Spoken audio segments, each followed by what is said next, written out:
नाहीये की तुम्ही कोणत्या मुद्द्यावर बोलताय. तुमचे मुद्दे बरोबर आहेत. मी तुमच्या बरोबर आहे तुमच्या मुद्द्यावर. I am on your side for that.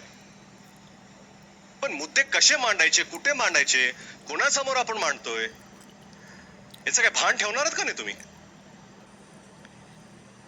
वर्षाजी, या विषयावरती आपल्याला काय बोलायचंय? पहिल्या दिवसापासून मला निकीची भाषा आवडलेली नाही.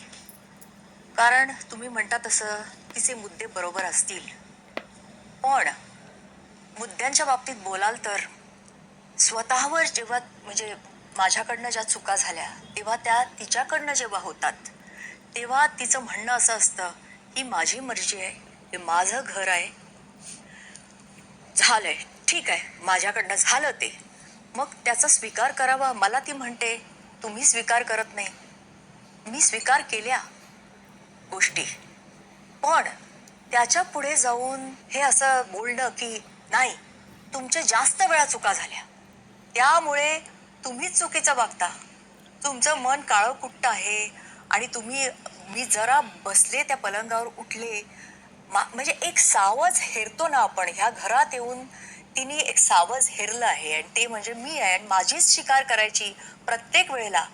आणि ती आणि तिचं महामंडळ यांच्याकडनं काही चुका झाल्या, त्या महामंडळाच्या चुकांवर डोळे झाक करायची, त्याच्यावर पांघरूण घालायचं, हा कुठला न्याय आहे?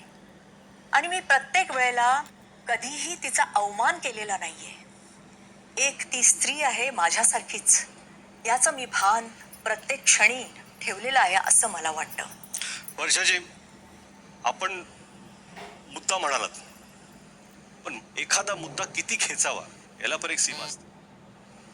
बर, आणि आपल्याकडून ते सारखं दिसतं. एखादा च्युइंगम जसं चगळव ना, तसं तुम्ही ते मुद्दा चगळत बसता आणि प्रत्येक वेळा ते स्ट्रेच करता, परत परत परत परत परत परत तोच मुद्दा परत आणतात. आणि एका पॉइंट नंतर ना एक फटीग येतोय, कंटाळ येतो त्या विषयासाठी. कसं आहे ना मॅम, काही वेळा ना भांडण बंद करायची वेळ येते, तेव्हा तुम्ही बंद नाही करत. तुम्ही त्या आगे थोडं तेल टाकता, थोडं नच करता, थोडं पिन करता. हे पण चुकीचं, ते पण सांगितलं पाहिजे इथे.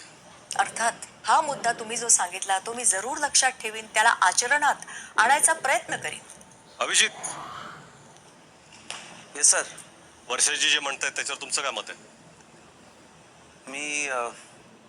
मी पूर्णतः सहमत आहे वर्षाताईंबरोबर. कारण